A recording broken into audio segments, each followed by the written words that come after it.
At the P2P Foundation, we're making a few proposals that aim to make commons-oriented peer production more autonomous in relation to the dominant political economic system. What we want to do is that the value that's created in our peer production communities stays within the sphere of the commons and allows us to create livelihoods and reinvest in the growth of our common goods. So the first proposal is something we call open cooperatives or open cooperativism. So we have people working with shared knowledge, shared infrastructure, and other people are focusing on the solidarity economy and the cooperative economy. They're not necessarily working together in one system.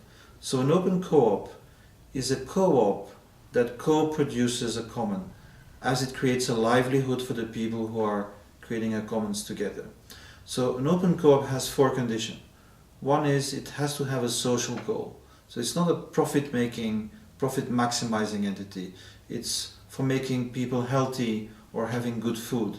And so it reinvests its profits in that social good. The second element, it needs to be multi-stakeholder. All the people who are impacted by your activity should have a say and actually co-produce the process of production.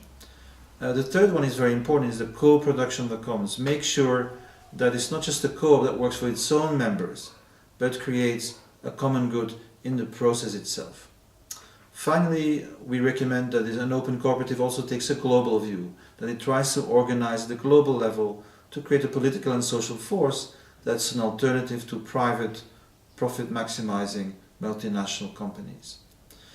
We also think we need to work on the licenses, because when you do open production, there's usually a license. But here's a paradox. We're using licenses called copyleft, which say the following: everybody can contribute, everybody can use our commons. Everybody means also big companies. So they tend to actually dominate those companies, and we don't think that should be the case. So we propose a copy fair license. The only thing it changes, it says, if you want to use our commons without contributing, you need to pay something for it. It's not just about the money stream. It's really about reintegrating morality, reciprocity in the market sphere itself. So it's a different market that we want to create by having this social charter, this agreement that's called the copy fair license. We also talk about the open source circular economy, and these are people who are trying to create bridges between sustainability concerns and the open models.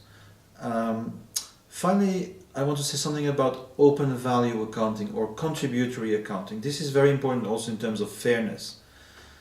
If many people are creating a commons and then only a few people are connected to the market and actually capturing the market value, what you risk is a capture of the value of the many by the few.